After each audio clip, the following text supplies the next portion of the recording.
Bismillahirrahmanirrahim.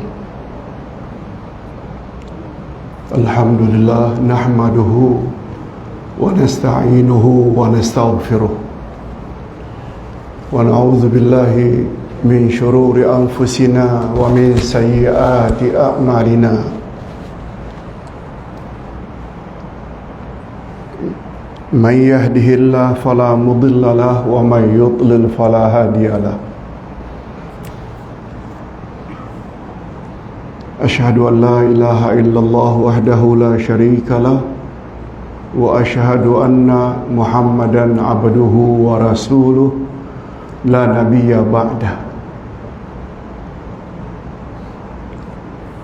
Allahumma salli wa sallim ala nabiyyina Muhammad wa ala alihi wa sahbihi ajma'in, amma ba'd. Hadirin dan hadirat yang saya hormati, Assalamualaikum warahmatullahi wabarakatuh.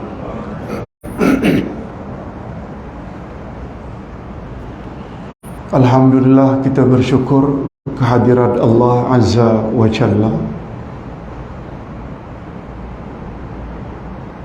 di atas segala nikmat yang telah Allah limpahkan kepada masing-masing kita, termasuk nikmat sudah semakin mendekat bulan yang kita nanti-nantikan, yaitu bulan Ramadan. Itu sebabnya doa yang selalu disebut-sebut pada hari-hari ini, malah sejak bulan Rajab dulu lagi,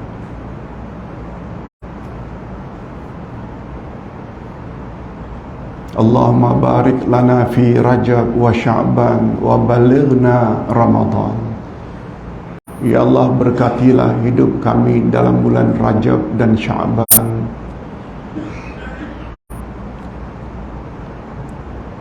dan sampaikanlah umur kami sehingga menemui bulan Ramadan. Mengapa kita minta Ramadan?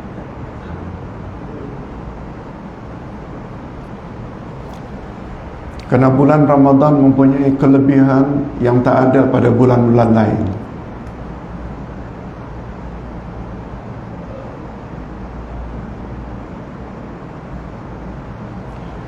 Itu sebabnya pada pagi ini Ustaz akan baca teks ringkas pidato Nabi setiap akan masuk bulan Ramadan. Kalau Ramadan tahun ini insya-Allah pada 23 Mac. Sekarang kita dah 11. Tinggal 12 hari lagi.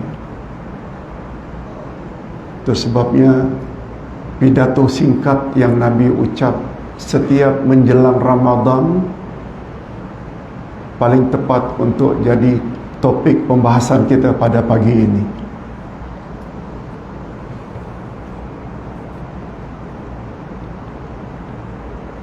Daripada Abu Hurairah radhiyallahu anhu, kata beliau, menjelang bulan Ramadan Nabi bersabda,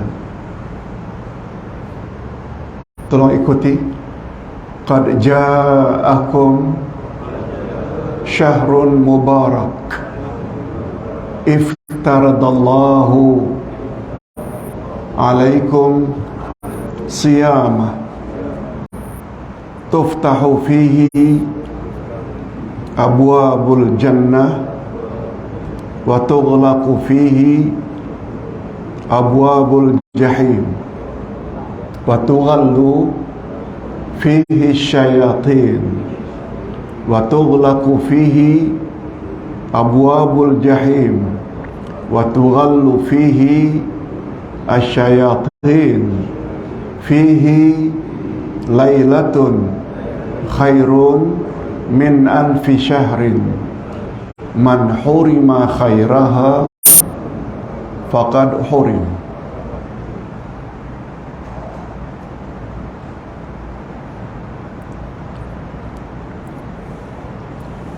Ustaz coba ulas secara ringkas setiap poin. Ustaz terjemahkan dulu secara umum. Qad ja'akum syahrun mubarak. Wahai sahabat-sahabatku sekalian, kamu saat ini sedang berada di ambang pintu bulan yang penuh berkat.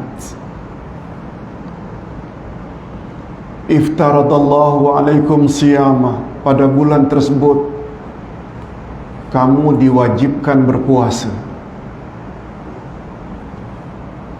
Tuftahu fihi abwabul jannah. Pada bulan tersebut dibuka semua pintu syurga. Wa tughallu wa tughlaqu fihi abwabul jahim. Pada bulan tersebut ditutup semua pintu neraka jahim. Wa tughallu fihi asyayatin. Pada bulan tersebut diikat semua syaitan. Fihi lailatun khairum min alfi syahr. Di dalam bulan tersebut ada satu malam yang nilainya lebih baik dari 1000 bulan. Lalu Nabi tutup ucapan ringkas beliau dengan satu amaran keras. Man hurima khairaha faqad hurim. Siapa yang tidak mendapat kelebihan bulan tersebut, sebagaimana yang aku cakap, sungguh dia manusia yang celaka.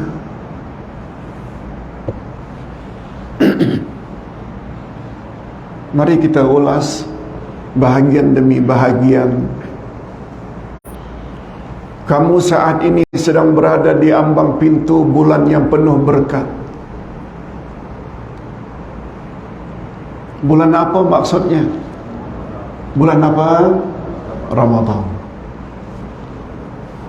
Tersebabnya bulan Ramadan dipanggil dengan Ramadan Al-Mubarak. Ramadan Al-Mubarak, Ramadan yang penuh berkat. Timbul pertanyaan, apa makna berkat, Pak Ustaz? Tadi dalam qunut imam membaca wa barik lana fima a'tait. Ya Allah, berkatilah kami terhadap apa saja yang Engkau berikan pada kami. Mengapa kita minta berkat? Kau beri kami isteri, berkati isteri kami. Kau beri kami suami, berkati suami kami. Engkau beri kami anak cucu, berkati anak cucu kami. Kau beri rumah, Kau beri kereta, Kau beri harta, berkati segala yang Kau beri. Kita bukan minta banyak, tapi kita minta berkat. Apa makna berkat?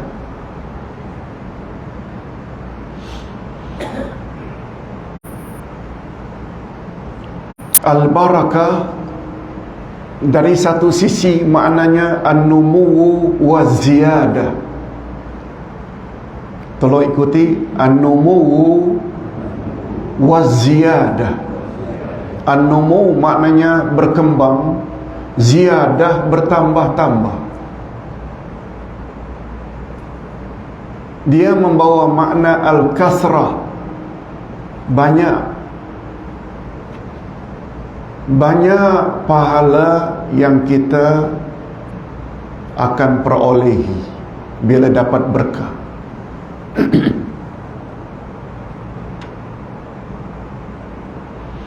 Ditinjau dari sudut lain pula, al-barakah diambil dari perkataan al-birkah. Tolong ulang, al-birkah. Al-birkah itu maknanya tasik. Al-birkah itu maknanya danau. Al-birkah itu maknanya kolam besar.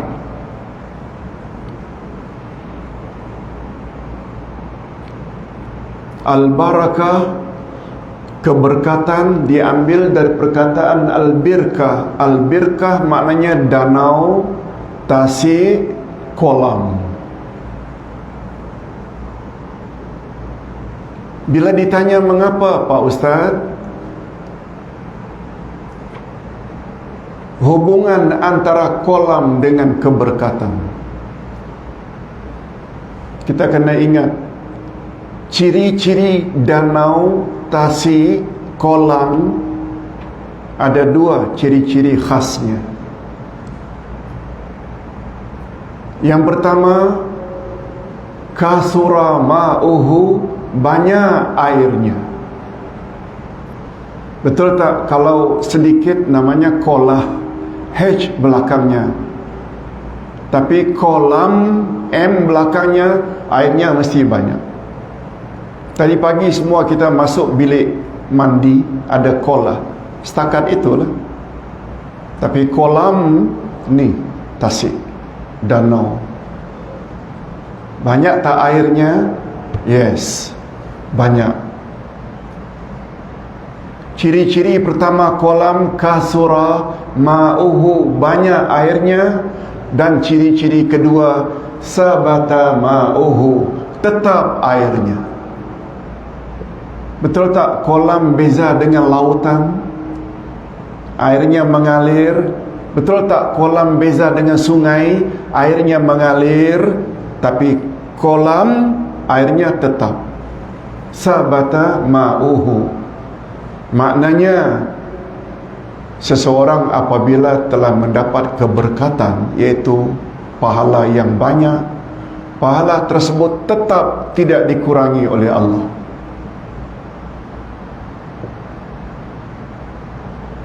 Sekali lagi, perkataan al-barakah diambil dari perkataan al-birkah yang maknanya danau, kolam, tasik.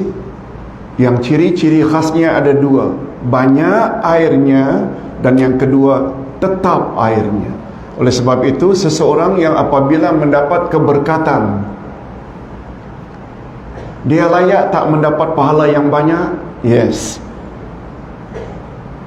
Akan dikurangi tak pahalanya itu? Tidak. Tetap. Okey. Setelah kita faham makna al-barakah demikian, ditinjau dari satu sudut membawa makna berkembang dan banyak, dari sudut yang lain banyak dan tetap. Nah, sekarang kita ingin tahu al-barakah itu milik siapa, Pak Ustaz?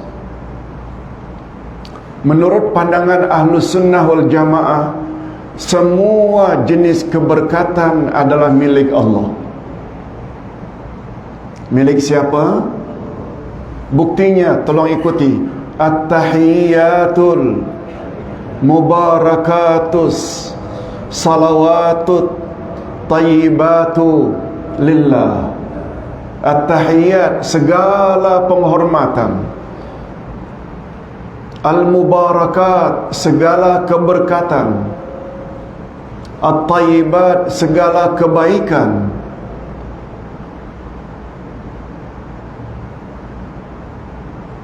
Wassalawat, segala kesejahteraan. Lillah. Lillah maknanya milik Allah. Dari situ kita dapat tahu keberkatan itu milik siapa tadi? Milik Allah.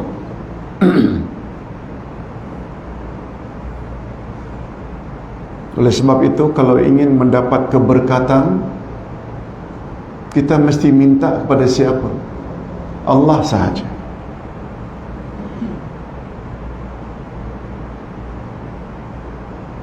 Hanya saja hadirin dan hadirat, kita kena tahu keberkatan semuanya milik Allah itu Allah Subhanahu wa ta'ala boleh turunkan ke permukaan bumi.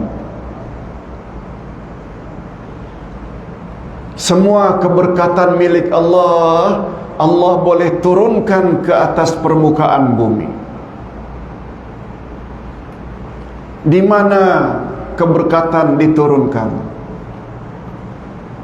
Di bulan apa keberkatan itu banyak diturunkan? Pada hari apa keberkatan itu paling banyak diturunkan? Pada malam apa keberkatan itu paling banyak diturunkan? Kita mesti tahu. Kita perlu tahu. Kalau kita betul-betul ingin mencari keberkatan, Allah Subhanahu wa ta'ala yang keberkatan itu semua miliknya, Dia yang pengasih lagi maha penyayang, turunkan keberkatan itu ke atas permukaan bumi. Oleh sebab itu, setiap muslimin muslimat, mukminin mukminat perlu tahu kemana keberkatan itu Allah turunkan. Malah kepada manusia mana yang Allah paling banyak turunkan keberkatan? Dalam kitab mana yang paling banyak Allah turunkan keberkatan?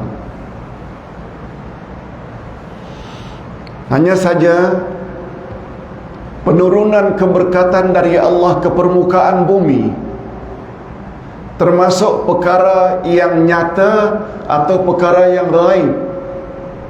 Tolong jawab. Nampak tak keberkatan itu turun atau tak nampak? Betul tak sesuatu yang tak nampak namanya gaib? Nah, bila menyangkut perkara gaib, kita perlu tak bersandar kepada dalil? Perlu tak? Perlu. Gaib, sesuatu yang wujud tapi kita tak nampak. Dan itu adalah syarat pertama dalam Al-Quran untuk mendapat gelaran muttaqin, orang yang bertakwa. Ustaz buktikan, tolong ikuti. A'udzubillahi minasyaitanir rajim. Zalikal kitabu la raiba fihi hudan lil muttaqin alladzina yu'minuna bil ghaib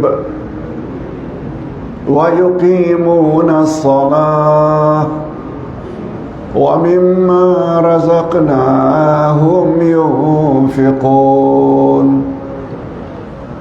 Inilah kitab Al-Quran yang tidak ada sedikit pun keraguan di dalamnya, pedoman bagi orang-orang yang bertakwa.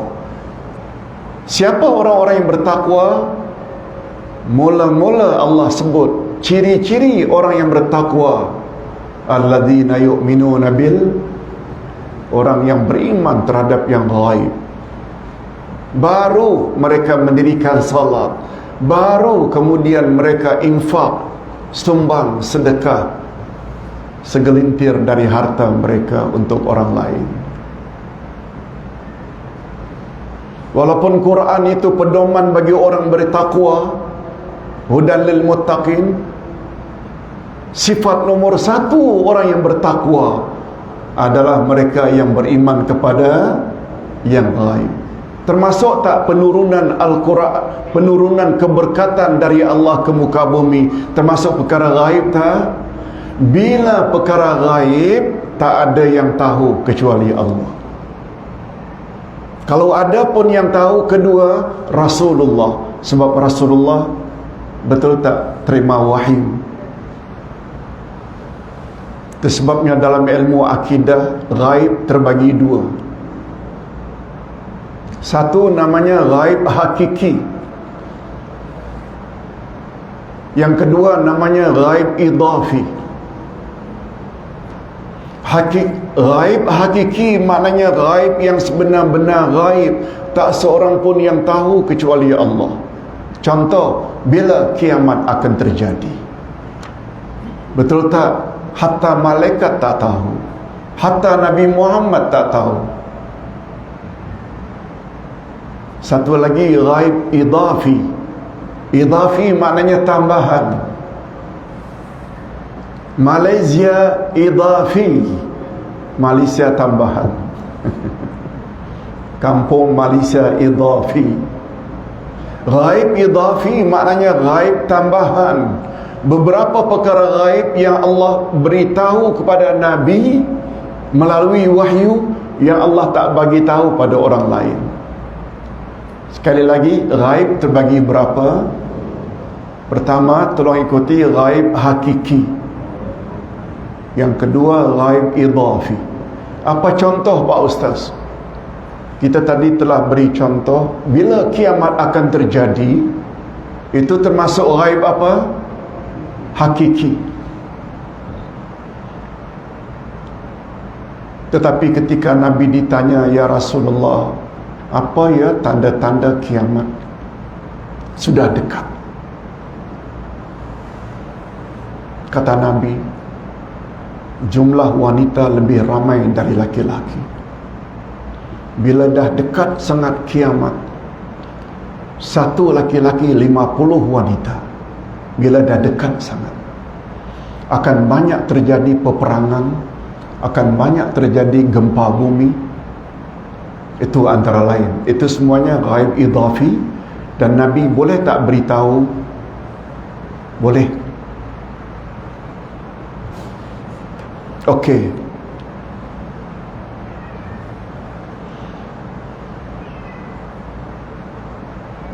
Berdasarkan dalil Quran dan hadis Nabi, di mana Pak Ustaz keberkatan paling banyak diturunkan? Jawabnya di masjid.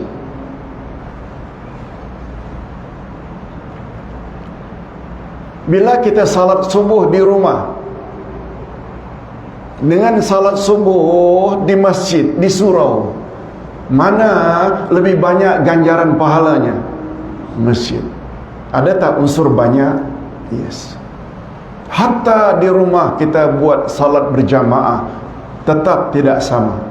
Di masjid atau di surau lebih banyak.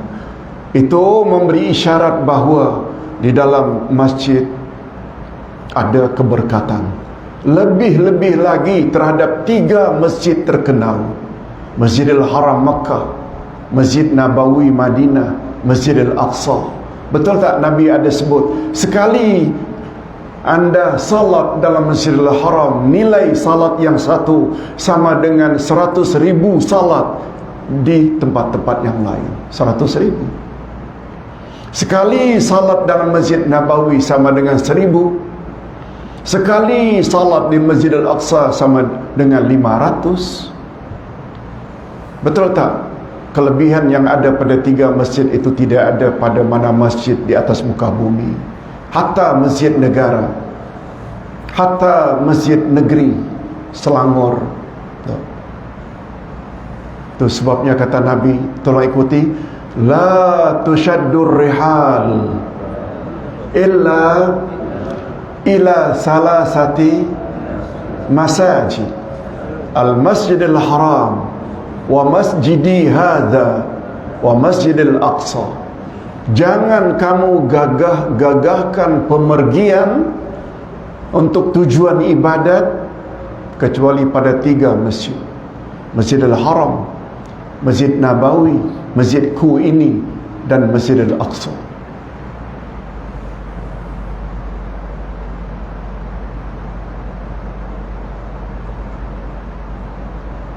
Itu satu. Itu sebabnya kata Nabi dalam hadis yang lain, permukaan bumi yang terbaik adalah masjid, dan permukaan bumi yang paling buruk adalah pasar-pasar, market-market. Sabda Nabi. Betul tak dalam market banyak tipu daya? Tempat yang paling baik di atas muka bumi adalah al-masajid, masjid-masjid.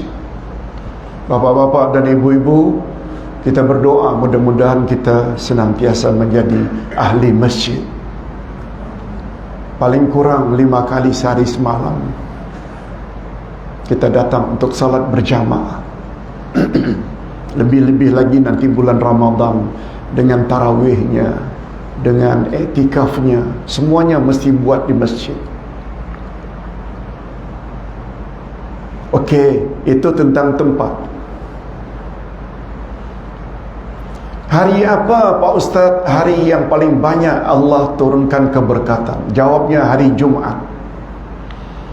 Itu sebabnya Jumaat dipanggil dengan, tolong ikuti, Sayyidul Ayyam, penghulu semua hari. Amalan kita pada hari Jumaat tak sama dengan hari-hari yang lain. Lebih-lebih lagi bila kita bersalawat. Banyak-banyak bersalawat pada hari Jumaat. Ada dalilnya tentang kelebihan hari Jumaat.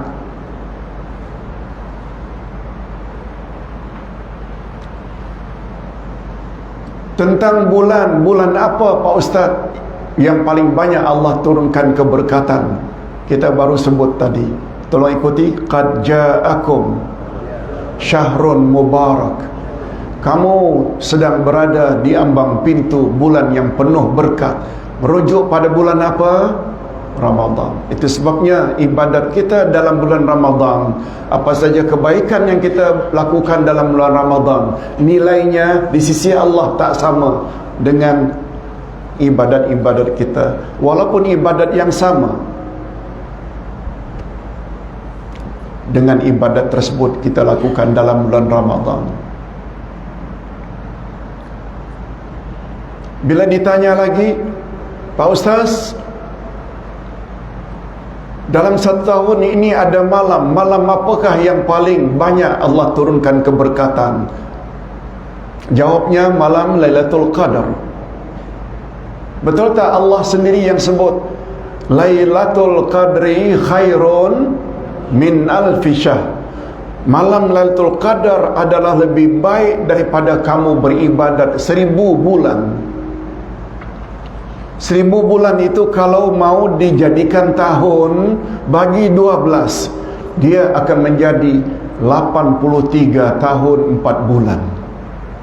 Betul tak? Umur kita jarang-jarang sampai 80.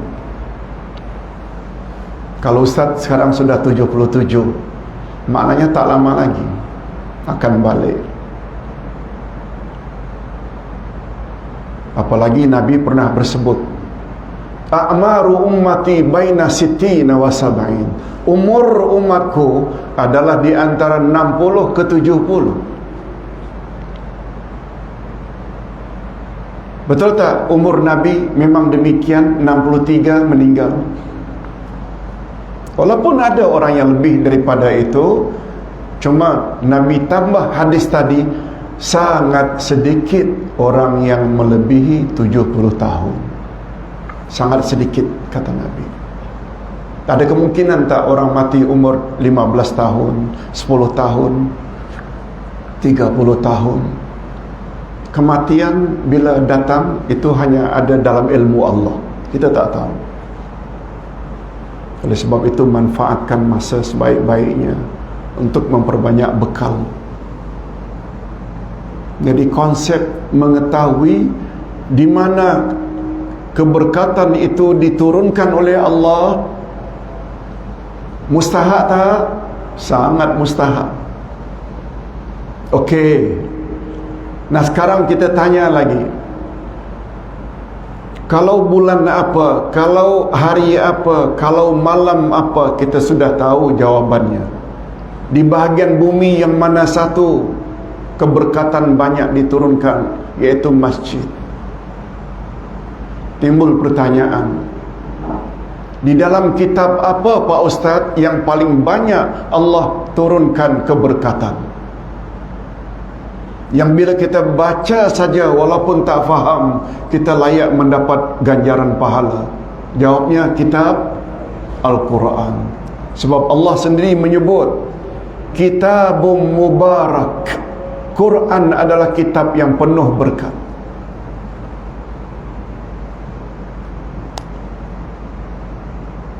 Itu sebabnya dekatkan selalu diri dengan Al-Quran, lebih-lebih lagi nanti dalam bulan Ramadan. Nah, tinggal satu lagi pertanyaan. Kepada manusia manakah Pak Ustaz yang Allah Subhanahu wa taala banyak turunkan keberkatan pada diri insan itu, yang bila insan itu kita ikut, garanti kita akan selamat dunia dan akhirat. Siapa dia? Nabi Muhammad sallallahu alaihi wasallam. Itu insan yang diberkati oleh Allah, sehingga Allah sendiri sebut pada ayat 21 surat Al-Ahzab. Tolong ikuti.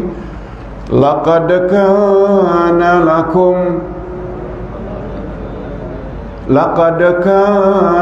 lakum fi Rasulillah uswatun hasanah.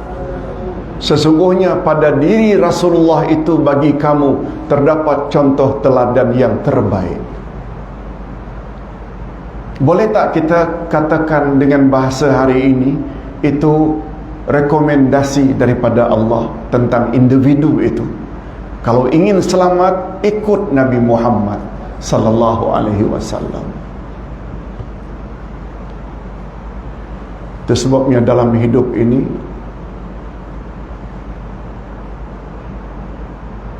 tidak ada jalan lain kalau tidak mau sesat. Ikut kitabullah, ikut sunnah Nabi. Hadis sahih riwayat Imam Malik. Tolong ikuti. Taraktu fikum amraini in amsaktum bihima lan tadillu abada, Al-Quran wa sunnati. Aku tinggalkan dua pedoman untukmu wahai umat, selagi kamu berpegang teguh, kamu tidak akan sesat untuk selama-lamanya, yaitu Al-Quran dan sunnahku. Al-Quran kalamullah, sunnah Nabi kalamur Rasul. Kalau mau hidup diberkati oleh Allah. Okey. Setelah kita sebut panjang lebar tentang Ramadan, bulan yang penuh berkat dari segala sudut, lalu kita teruskan dengan pidato singkat Nabi. Iftaradallahu alaikum siyama. Allah telah fardukan ke atas kamu berpuasa di bulan tersebut. Fardu sama tak dengan makna wajib? Yes. Itu sebabnya salat yang 5 boleh namakan dengan salat fardu, boleh juga tak dinamakan dengan salat wajib? Boleh. Wajib rupanya kita puasa Ramadan. Tolong ikuti ayat 183 Al-Baqarah. Ya ayyuhallazina amanu kutiba alaikumusiyam kama kutiba alal ladzina min qablikum la'allakum tattaqun. Orang-orang yang beriman, diwajibkan ke atas kamu berpuasa sebagaimana telah diwajibkan terhadap umat-umat sebelum kamu. Mudah-mudahan dengan berpuasa kamu menjadi manusia yang bertakwa. Takwa lagi.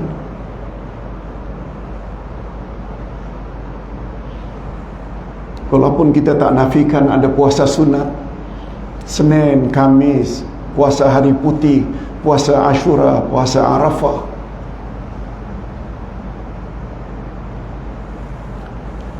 Dan puasa wajib bukan hanya Ramadan. Ramadan satu di antaranya. Puasa wajib lainnya namanya puasa nazar. Asalnya tak wajib, tapi bila kita dah bernazar, bila anak saya yang koma sudah 2 bulan ini sembuh, saya bernazar akan puasa 3 hari. Takdir Allah sembuh. Wajib tak puasa itu? Wajib, itu namanya puasa nazar. Termasuk puasa kafarat. Kafarat maknanya denda. Sebagaimana sabda Nabi, siapa yang mengadakan hubungan kelamin suami istri di siang Ramadan, dia wajib puasa selama 2 bulan. Puasa apa namanya? Puasa kafarat. Kafarat maknanya denda. Wajib. Jadi puasa wajib bukan hanya Ramadan. Termasuk tak puasa qada? Masuk tak? Qada Ramadan maksudnya wajib. Okey. InsyaAllah tentang Ramadan ini, kewajiban puasa ini akan banyak dijelaskan oleh para ustaz nanti dalam bulan Ramadan. Cuma bapa-bapa dan ibu-ibu, Nabi pernah ditanya tentang kehebatan puasa. Ya Rasulullah, boleh tak Tuhan beritahu saya amal apakah yang boleh melayakkan saya masuk syurga? Itu pertanyaan sahabat. Nabi hanya jawab singkat, alaika bisyam, hendaklah kamu berpuasa. Sahabat bertanya lagi, summa maza, kemudian amal apa lagi selain puasa? Nabi ulang, hendaklah kamu berpuasa, sampai 3 kali. Itu menunjukkan bahawa puasa besar tak fadilatnya untuk melayakkan kita masuk syurga. Yes. Apalagi bila ditinjau dari sudut lain. Kalau syurga itu ada beberapa pintu, ada tak pintu khas Allah sediakan untuk orang-orang berpuasa saja? Ada tak? Tolong ikuti. Babur Rayyan, namanya pintu Rayyan. Nabi tak pernah sebut pintu salat, pintu zakat, pintu haji, pintu umrah, tak ada. Syurga ada satu pintu yang namanya pintu Rayyan. Pintu tersebut tidak layak dimasuki kecuali oleh orang-orang yang berpuasa saja. Nampak tak kelebihan puasa? Okey, kita teruskan. Tuftahu fihi abwabul jannah wa tughlaqu fihi abwabul jahim wa tughallu fihi asyayatin. Nabi sebut, dalam bulan Ramadan dibuka semua pintu syurga.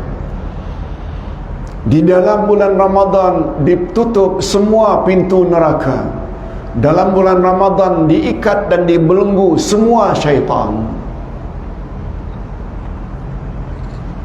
Kebanyakan ulama mengartikan itu mengandung makna kiasan. Walaupun ada ulama yang berpendapat ia membawa makna yang sebenarnya. Kalau Allah berkehendak, Allah buka semua, boleh saja pintu syurga. Kalau Allah ingin tutup pintu neraka, boleh saja. Kalau Allah tidak ikat dan belenggu syaitan, boleh tak? Boleh. Tapi Ustaz tak bercakap tentang pandangan jumhur, majority. Kata mereka itu kiasan. Maknanya semua pintu syurga dibuka lebar-lebar dalam bulan Ramadan. Maknanya apabila umat Islam betul-betul melaksanakan amal-amal saleh dalam bulan Ramadan, sangat besar kemungkinan mereka untuk masuk syurga. Itu sebabnya bapa-bapa dan ibu-ibu jangan hanya padakan dengan puasa sahaja. Ada tak amal-amal lain yang sangat dianjurkan dan juga besar ganjarannya? Ada tak?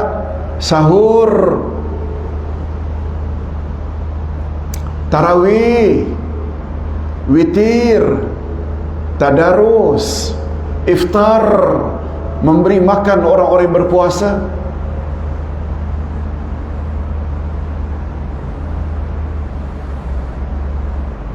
Sampai Nabi SAW bersabda, tolong ikuti, innallaha wa malaikatahu yusalluna alal mutasahhirin.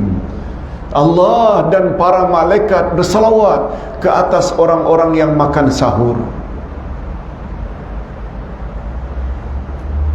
Setahu kita selama ini, yang Allah dan malaikat bersalawat betul tak kepada Nabi?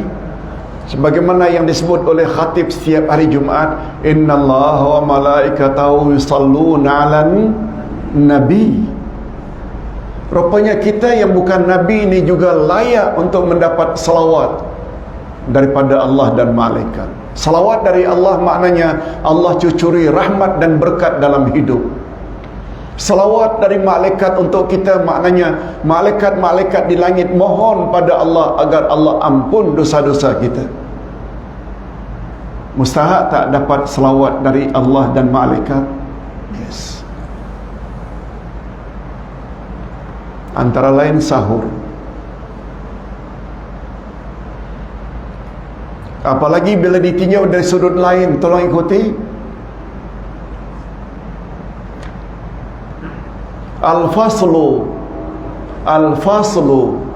baina siyamina wa siyamal yahud aklatus sahur. Pembeza antara puasa kita umat Islam dengan puasa Yahudi adalah makan sahur. Maknanya Yahudi ada puasa juga, tapi tak ada makan sahur.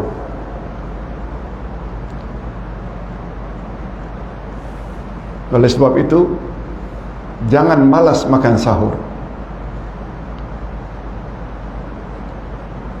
Malas makan sahur sama dengan puasa Yahudi, walaupun itu hukumnya hanya sunat. Makan sahur tidak semestinya banyak. Sabda Nabi, tasaharu walau bijur'atim mimma. Bersahurlah kamu walau dengan seteguk air. Dah sahur dah dapat ganjaran salawat malaikat dan salawat Allah. Boleh start minum sikit. Bismillah.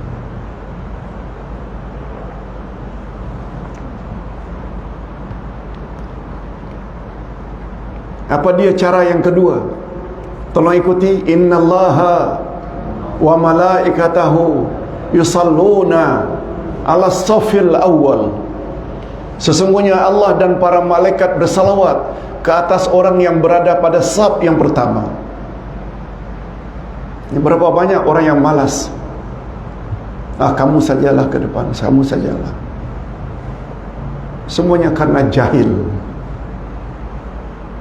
Sampai kata Nabi, kalaulah kamu tahu apa yang terdapat di dalam saf yang pertama, lalu kamu tak dapat, kamu mau ikut berundi, tahu berundi, untuk mendapatkannya. Sampai begitu maknanya. Bukan tak suruh orang ke depan awal lah, macamlah banyak sangat bekalan akhirat. Macam mana Pak Ustaz? Kata kaum ibu, Rasul bersabda,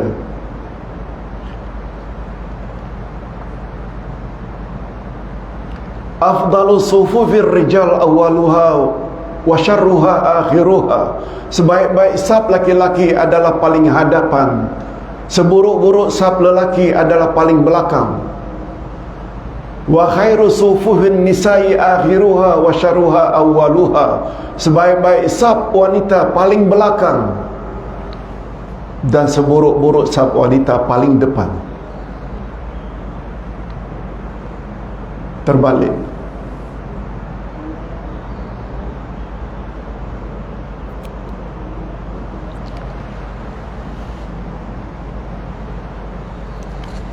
Tapi ingat, ini pembahasan ulama fiqh. Di zaman Nabi tidak ada tirai. Zaman Nabi tidak ada partition. Oleh sebab itu, wanita yang berada pada saf yang paling belakang, betul tak paling selamat daripada fitnah? Karena tak ada tabir. Cuma kata ulama fiqh, bila ada tirai, bila ada tabir, dia kembali kepada hukum asal. Mana saf wanita yang paling hampir dengan imam, itulah yang paling afdal. Maknanya bila ada tirai, saf wanita paling depan itu paling afdal. Begitu pembahasan fiqh. Sebab motif kata Nabi saf wanita paling belakang paling afdal karena paling selamat daripada fitnah. Sebab di zaman itu tidak ada partition.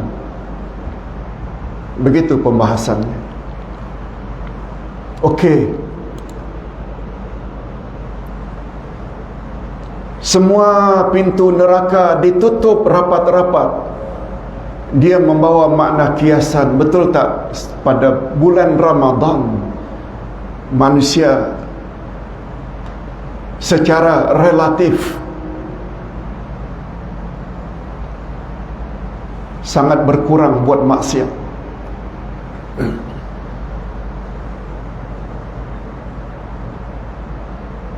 Kalau selama ini mendedahkan aurat, tapi bulan Ramadan biasanya dia tutup aurat. Kalau selama ini barangkali dia buat perkara-perkara tak senonoh, termasuk judi, tikam nombor ekor, bulan Ramadan dia berhenti. Itu maksudnya. Di dalam bulan Ramadan ditutup rapat-rapat pintu neraka dengan makna kiasan manusia berusaha untuk jadi insan yang baik. Dia tidak mau lagi buat perkara-perkara tak senonoh. Dan yang terakhir, wa tughallu fihi asyayatin, pada bulan Ramadan syaitan diikat dan dibelenggu. Apa kaitannya Pak Ustaz?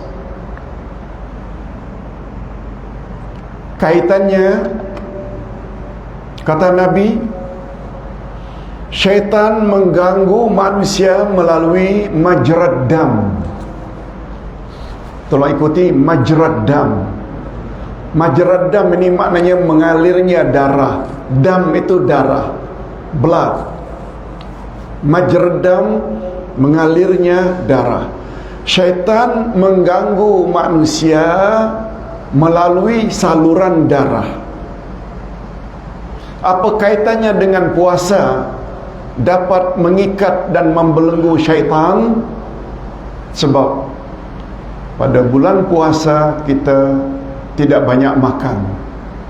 Betul tak bila tidak banyak makan membuat saluran darah menyempit? Dengan menyempitnya saluran darah, maknanya sempit pula lah syaitan mengganggu manusia pada bulan Ramadan. Itu kata para ulama ketika mengulas makna Allah ikat dan belenggu syaitan pada bulan Ramadan.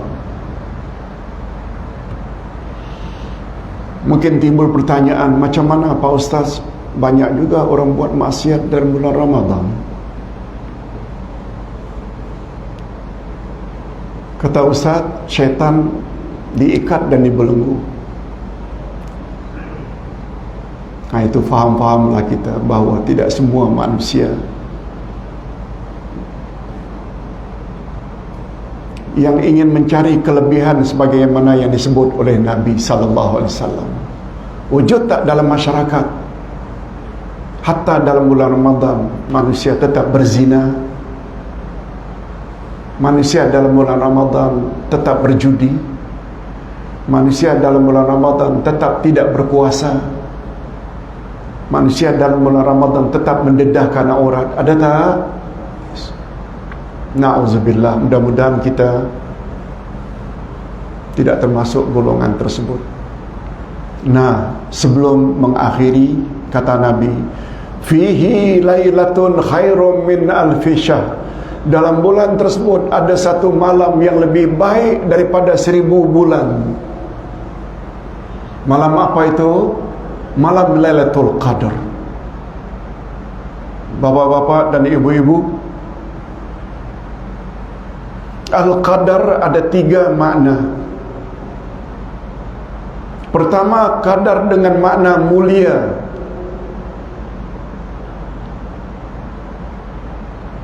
Kalau dengan makna qadar, dengan makna mulia, maknanya malam itu adalah Lailatul Qadar, maknanya malam yang mulia.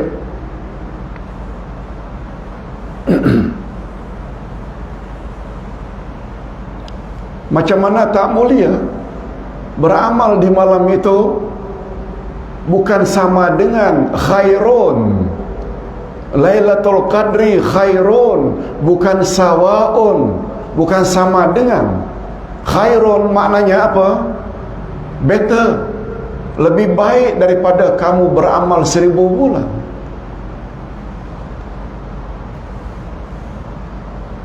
Kita tak akan dapat ganjaran sebesar itu di malam-malam yang lain selain Lailatul Qadar. Itu maknanya qadar pertama dengan makna kemuliaan. Lailatul Qadar maknanya malam kemuliaan. Yang kedua, Al-Qadar dengan makna sempit, ad-dayyiq. Lailatul Qadar maknanya malam yang sempit.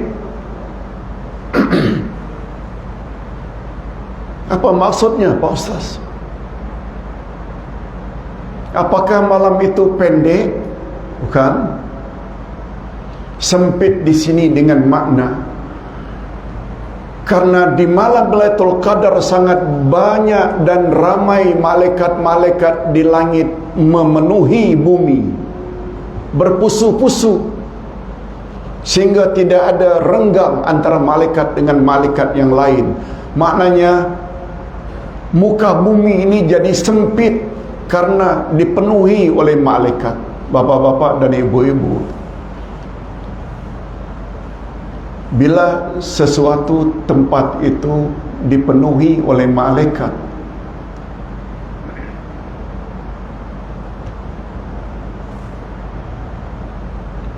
bila kita beramal di tempat itu, besar tak ganjarannya? Mana yang lebih banyak malaikat, di pasar atau di masjid? Di masjid. Lebih-lebih lagi 3 masjid tadi. Itu sebabnya ganjarannya salat di masjid lebih afdal, karena di sini banyak malaikat. Termasuk majlis ilmu tak? Allah berfirman, Nabi bersabda, Allah memiliki malaikat-malaikat khas berterbangan di atas muka bumi, yang kerja mereka melihat di mana di atas permukaan bumi ada majlis ilmu.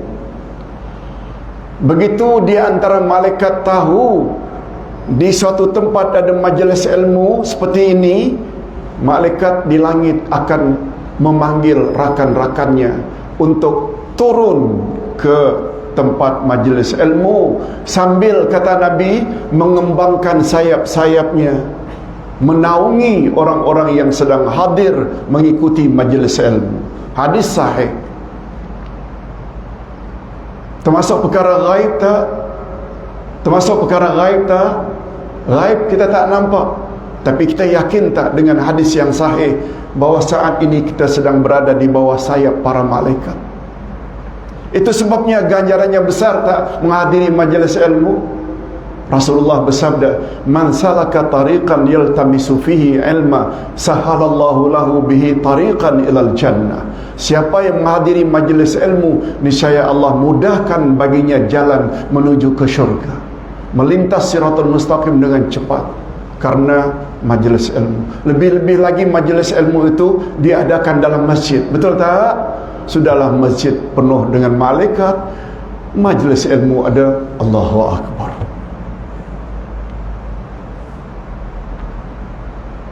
Mudah-mudahan kita semua layak mendapat ganjaran itu di akhirat nanti.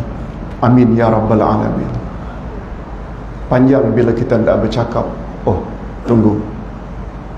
Satu perkara yang penting. Tadi baru 2. Qadar dengan makna kemuliaan, qadar dengan makna sempit, dan yang terakhir, qadar dengan makna penentuan takdir setahun yang akan datang. Bapak-bapak dan ibu-ibu, baru-baru ini kita banyak dengar ceramah-ceramah TikTok mengatakan penentuan setahun mendatang itu di malam nisfu Sya'ban. Tidak betul. Tidak ada dalil. Yang ada dalil malam Lailatul Qadar. Qadar dari kata takdir. Apa kaitannya Pak Ustaz? Kaitannya, hadirin dan hadirat, bila kita belajar ilmu akidah, penulisan takdir ini ada 5. Ada namanya takdir azali, ada namanya takdir yaumul misa, ada namanya takdir umuri, ada namanya takdir hauli, ada namanya takdir yaumi. Yaumi ini takdir harian. Sebelum itu takdir hauli. Hauli maknanya takdir setahun mendatang. Takdir umuri, takdir umur. Begitulah pembahasan dalam ilmu akidah. Pertanyaan, bila penentuan takdir hauli, iaitu takdir tahunan, jawabnya di malam Lailatul Qadar. Tolong ikuti. Tanazzalul malaikatu warruh fiha biizni rabbihim min kulli amr salamun hiya hatta matla'il fajr.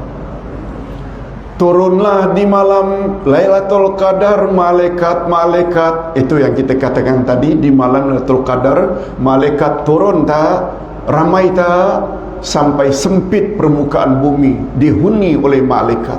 Itu sebabnya ganjaran di malam itu bila kita beramal saleh banyak tak, itu namanya malam yang penuh berkat. Untuk apa malaikat turun? Tanazzalul malaikatu warruh. Roh itu di sini Jibril. Turun biizni rabbihim, dengan izin Tuhan mereka. Allah izin malaikat turun walaupun mereka makhluk langit. Biizni rabbihim min kulli amr. Min kulli amr maknanya untuk menetapkan urusan manusia. Tolong ikuti, min kulli amr. Malaikat turun untuk menentukan nasib manusia setahun mendatang. Itu sebabnya bapa-bapa dan ibu-ibu, Nabi Muhammad sallallahu alaihi wasallam suruh tak agar kita kejar malam Lailatul Qadar? Nabi Muhammad suruh tak kita agar banyak berdoa di malam itu, minta panjangkan umur, minta supaya Allah harmonikan rumah tangga anak-anak kita yang sudah mula retak. Allah jadikan anak kita anak yang saleh dan salihah. Allah murahkan rezeki, minta di malam itu, yang bila permintaan kita bertepatan di malam itu dengan Lailatul Qadar, itulah yang tercatat untuk setahun yang akan datang. Boleh faham? Itu tafsiran dari min kulli amr. Salamun hiya hatta matla'il fajr. Selamat sejahtera malam Lailatul Qadar hingga terbit fajar. Maknanya Lailatul Qadar ada tak akhirannya? Ada tak? Iaitu terbit fajar, selesai. Itu sebabnya jangan cari Lailatul Qadar pada waktu siang. Namanya pun Lailatul Qadar. Apa makna lail? Malam. Al-Qadar, malam Lailatul Qadar. Dia bermula dari maghrib sampai terbit fajar, berakhir. Matla'il fajr, terbit fajar, berakhir. Hadirin dan hadirat, begitulah penjelasan secara singkat. Cuma Ustaz ingin ingatkan sebagaimana yang Nabi beri peringatan, man hurima khairaha faqad hurim. Siapa yang tidak mendapat kelebihan malam Lailatul Qadar, sungguh dia manusia yang celaka. Mari kita mula saat ini berazam untuk cari malam Lailatul Qadar semampu yang kita boleh. Cuma ingat, Nabi ditanya, "Ya Rasulullah, bila malam Lailatul Qadar itu muncul?" Nabi jawab, bulan Ramadan. Jangan cari Lailatul Qadar di luar Ramadan. Itu maksudnya. Nabi ditanya lagi, bulan Ramadan itu 30 hari, 29 hari, bahagian mana Ramadan? 10 pertama ke tengah ke akhir? Nabi jawab, cari Lailatul Qadar di 10 terakhir. Maknanya 20 pertama jangan cari. Terbantu tak kita? Nabi ditanya lagi, "Ya Rasulullah, 10 hari terakhir Ramadan itu malam-malam mananya ya Rasulullah yang paling diharapkan?" Nabi tolong lagi, cari pada malam-malam ganjilnya. Betul tak? Kalau ada 10 hari jadi 5 hari.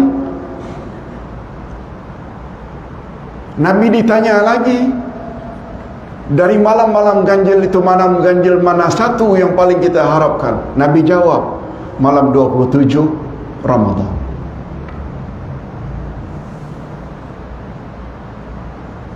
Barangkali ada yang ingin tanya, 27 itu jam berapa ya agar Rasulullah? Itu pemalasnya manusia. Nabi tak sebut. Pokoknya semalam-malaman, malah bagi pandangan Ustaz, 10 Ramadan terakhir itu kalau boleh beramallah walaupun di malam genap. Betul tak? Andai kata tak dapat pun Lailatul Qadar, betul tak? Amalan-amalan di malam genap pun bukan sia-sia. Utamakan malam-malam ganjilnya, lebih-lebih lagi pada malam 27. Mudah-mudahan apa yang kita sampaikan pada pagi ini, anggap sajalah ini semacam motivasi, motivate, mendorong kita. Mari kita berazam untuk jadikan Ramadan kali ini Ramadan yang lebih baik dari Ramadan sebelumnya. Ustaz kira cukup sampai di sini dulu. Boleh kita akhiri dengan doa. Alhamdulillah Rabbil Alamin, wassalatu wassalamu ala asyrafil anbiya'i wal mursalin wa ala alihi wa sahbihi ajma'in. Rabbana ighfir lana dzunubana wa liwalidina warhamhum kama rabbawna shighara. Allahumma barik lana fi Sya'ban wa ballighna Ramadan. Ya Allah, berkatilah hidup kami dalam bulan Sya'ban ini dan sampaikanlah kiranya umur kami sehingga menemui bulan berkat bulan Ramadan. Ya Allah, ya Tuhan kami, Allahumma sallimna fi Ramadan wa sallim Ramadana lana. Ya Allah, selamatkanlah diri kami dalam bulan Ramadan, sihatkanlah kami dalam bulan Ramadan, dan selamatkanlah Ramadan untuk kami. Allahumma khtim lana bi husnil khatimah wa la takhtim alina bi su'il khatimah. Ya Allah, jadikanlah Ramadan yang akan datang ini Ramadan yang paling baik dalam kehidupan kami, sehingga kami layak mendapat ganjaran yang berganda-ganda di akhirat nanti. Wassallallahu ala nabiyyina Muhammad wa ala alihi wa sahbihi ajma'in. Walhamdulillahi rabbil alamin. Subhanakallahumma wa bihamdik, asyhadu an la ilaha illa anta, astaghfiruka wa atubu ilaik. Wassalamualaikum warahmatullahi wabarakatuh.